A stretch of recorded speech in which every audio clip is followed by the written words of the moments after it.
raha mbola zanaky ny devoly isika amin'ny maha-olona atsika le natera-behivavy nofo amandra mpanota ny filaza azy. Misy ota ao anaty ny ary andevoziny inota iny izy, zay ao mahazanaky ny devoly azy. De marina ty tenin'Andriamanitra ty hoe raha mbola ao ny toeran'ny olona tsy manana an'Andriamanitra izy. Zay ny tady tyo zay.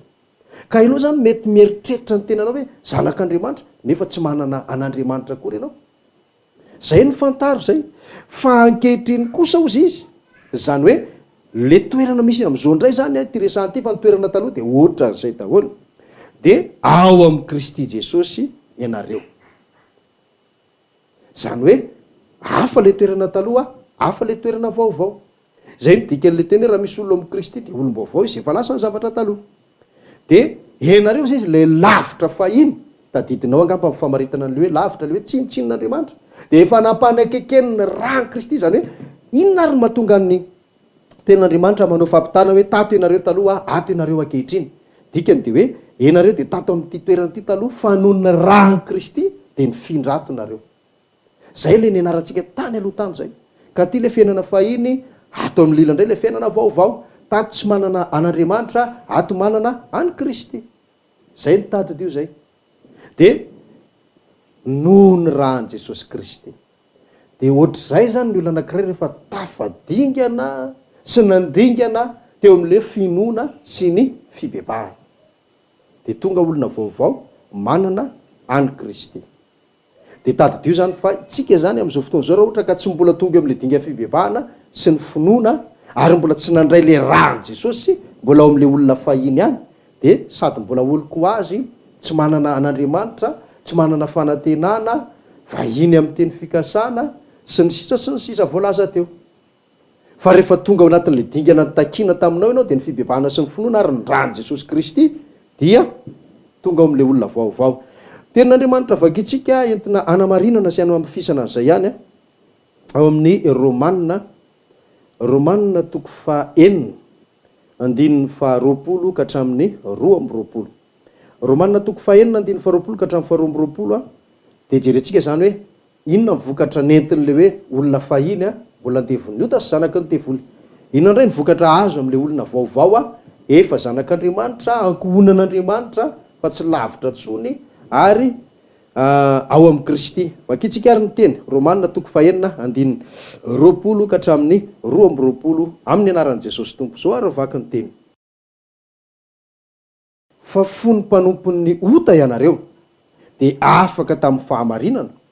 Inona ary ny vokatra azonareo fahiny tamin'izany zavatra mahamenatra anareo ankehitriny? Fa fahafatesana no iafaran'izany zavatra zany. Fa ankehitriny rehefa natao afaka tamin'ny ota ianareo ka efa tonga mpanompon'Andriamanitra de manana ny vokatrareo amin'ny fahamasinana ary ny farany dia fiainana mandrakizay. Eto zany de mampitatsara mihitsy no hoe inona no miandry an'le olona fahiny raha mbola mijanona ao amin'ny olona fahiny io ianao. Inona kosa no vokatra azonao raha ohatra ka efa tafafindra ato amin'le hoe olona vaovao ianao.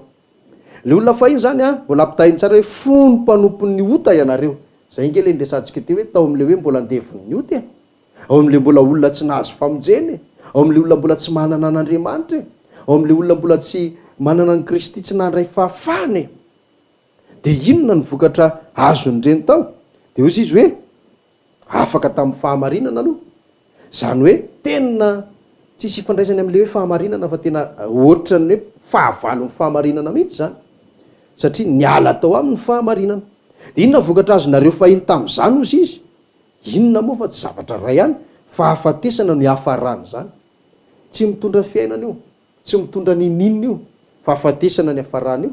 Inona le fahafatesana resahana? Efa nianarantsika aloha le fahafatesan'le fanahin'ny olona, fa tsy vitan'izay ihany, fa ny fahafatesana faharoa any amin'le hoe afo maritra mandrakizay. Misy mpivavaka nefa ao fa engany io mba tsy ho ianao. Zay zany malala hoe ianao zao mety mbola ao anatin'izany am'izao tsika miteny zao fa ialo ianao afaka kelikely eo. Tena ialo ianao de findra ry amin'le anankiray. Inona le anankiray? Fa ankehitriny ozy izy eo amin'le 2:20 rehefa natao afaka tamin'ny ota, zany hoe afaka tamin'le ota aloha, zay le famonjeny zay efa nianarantsika sy narantsika hoe ahoana ny fomba atongavana amin'izay zavatra zay. De tonga mpanompon'Andriamanitra amin'izay. tsy mpanompon'ny otatsony, tsy andevon'ny otatsony, tsy zanaky ny devolintsony, fa tonga mpanompon'Andriamanitra amin'izay. Dia inona ny vokatra azony? Manana ny vokatrareo eo amin'ny 120 any zany a, manana ny vokatrareo ho amin'ny fahamasinana. Lasa manana fahamasinana ireo. Ka zao no izy, ny vokatra fantatsika tsara. Misy ny zavatra ambolen'ny olona, fa rehefa tonga ny fotoana anankiray a, mety vokatra izy. Zany hoe misy ihany zany ny ezaka ataon'ny olona, misy ny zavatra takina amin'ny olona tsy maintsy ataon'ny olona, fa rehefa ndray andro any a tsy maintsy mety ny vokatra izay izy. Ka raha ohatra zao ataontsika hoe mamboly voankazo ny olona anankiray na mamboly vary na zay amboleny, mamboly fotsiny no ataony dia mikarakara, fa tsy izy mihitsy zany no miasa saina hoe ahoana ny fomba isehon'ny voan'iny hazo iny, na hoe ahatonga an'iny vary iny amokatra rehefa avy eo, fa mijinja fotsiny amin'izay izy rehefa avy eo. Dikan'izay le hoe vokatra reto dia zao ary, raha fahamasinana ny voalaza hoe manana ny vokatra reo ho amin'ny fahamasinana ianareo, tsy le olon'atra zany no miezaka hoe andao hitady fahamasinana, ahoana ny atao mba ahamasina ny fiainantsika, fa tonga ho azy eo amin'ny fiainana, ohatran'le hoe mipotra ho azy le vary amin'le vary ambolena, mipotra ho azy le voankazo rehefa tonga ny fotoanany sy ny zavatra rehetra nambolena. Dia mipotra ho azy, tonga ho azy, lasa fiainan'ireo olona reo ho azy ny fahamasinana. Ary rehefa vita ozy izy le fahamasinana dia inona manaraka? Ary ny farany dia fiainana mandrakizay. Tady zao le fahafatesana ny amin'le fahariafo mandrakizay vokatry le hoe olona fahiny raha mbola andevon'ny ota. Fa rehefa tonga olona vaovao mpanompon'Andriamanitra amin'izay afaka tamin'ny ota, dia miaina ao anatin'ny fahamasinana, tsy ezaka ataony fa vokatra raisiny, dia rehefa avy eo mahazo fiainana mandrakizay izy. Zay zany ny vokatr'ireo. Ka eto aloha zany dia afaka mbola mametraka tsara ny safidinao ianao, zay tianao raisina hoe inona ny tianao iandry anao, fahafatesana sy fahaverezana mandrakizay ve sa fiainana mandrakizay.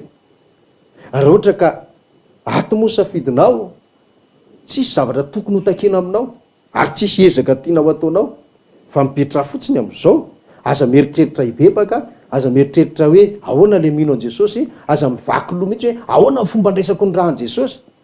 Fa na inona ataonao na inona ataonao rehefa mijanonao ianao a, tonga ho azy aminao foana le fahafatesana, indrindra fa ny fahafatesana faharoa. Fa aza miasa saina mihitsy ahoana ary nataoko mba ho tonga ny fahafatesana faharoa, tsy mila iasana saina zany. Fa ny ato zany no tokony esantsika saina hoe ahoana amin'izay ny tokony ataoko, za le andevon'ny ota ity, za le mpanompon'ny ota ity, za le zanaky ny devoly ity, inona ny tokony ataoko mba hahatonga aho zanak'Andriamanitra handova fiainana mandrakizay. Zay zany no tokony ampiasa sainantsika amin'izay manomboka eto. Dia hozy izy hoe tena miasa saina marina, fa tsy mety amintsika le hoe tsy mivaky loha. Fa zao tena mieritreritra zay efa mivavaka be, eo aminay misy vavaka ho an'ny marary, eo aminay misy teny tsy fantatra, eo aminay misy azao, eo aminay misy azao, eo aminay misy azao, dia efa milamina ny saiko. Ngamo reto olon-dreto tsy milamina ny sainy hozy izy ianao, tena milamina daholo ny sain'ireo, ary zay mahatonga azy tsy mivaky loha nge, satria misy fitahina, misy fafana, misy valim-bavaka, misy an'io rehetrarehetra io a, milamina be ny sainy, tena tsoroko aminao milamina ny sainy. Dia tsy mivaky loha izy koa hoe ahoana natongavako aty. Fa ianao zany mila mba mivaky loha kely ianao, tena mba mila mivaky loha kely ianao a. Fa aza mipetra-potsiny amin'izao hoe eny ary, dia inona moa no nahatonga n'le vokatra hoe fahamasinana ho ao anatin'le olona rehefa afaka tamin'le ota le izy. Satria za zao ny teny hoe vokatra miraraka ho azy io, ohatran'le vary tonga ho azy rehefa mamboly le olona ka mikarakara, dia rehefa tonga ny fotoanany fijinjana, tsy izy mihitsy miasa saina hoe ahoana ny ampotra n'le vary eto, le voambary io zany le vokatra mihitsy, fa tonga ho azy iny. Dia ohatr'izay koa zany ty fahamasinana ty hoe vokatra, hoe manana ny vokatra reo ianareo izy izy a ho amin'ny fahamasinana, zay le teny ato. Ka inona mahatonga an'io, na izany aza raha de na de eritreretintsika raha hoe tonga ho azy araka ny tenin'Andriamanitra teo a, andao mbola vakina ihany ny tenin'Andriamanitra hoe avy amin'inona mba ahafahantsika manana antoka fa tena marina ara-tsoratra masina zany zavatra zany. Zany hoe ny olona zany rehefa tonga zanak'Andriamanitra, zavatra tokony jereny voalohany dia manana sa tsy manana fahamasinana. Zay ny tokony jereny voalohany. Romanina toko 5 diany 9 voalohany sy ny faharoa. Romanina toko 5 9 voalohany sy faharoa, vakitsika izao teny zao amin'ny anaran'i Jesosy Tompo manao hoe: koa amin'izany, satria efa no hamarinina tamin'ny finoana isika, dia aoka isika hanana fihavanana amin'Andriamanitra amin'ny alalan'i Jesosy Kristy Tompontsika.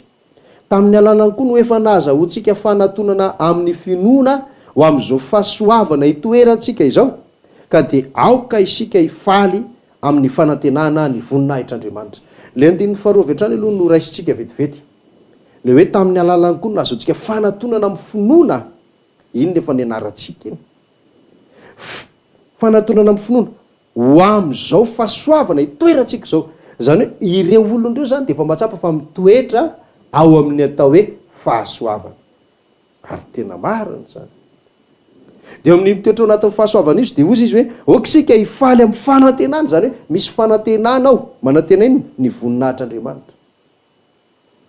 Manantena ny voninahitr'Andriamanitra. Zay le hoe tonga ho azy ao anatin'le fahamasinana. Azon'le fiainana mandrakizay rehefa avy eo. Zay ny fanantenana. Dia valiana amin'izay le fanontaniana hoe ahoana ny mahatonga le fahamasinana ho tonga ho azy ao anatiny ao. Ery amin'ny andininy voalohany, koa amin'izany hoy izy satria efa no hamarinina tamin'ny finoana isika. Le olona arak'izay dia zao. Raha niala tato izy ka mifindra ato, zany hoe niala ato amin'le fahiny ka tonga amin'le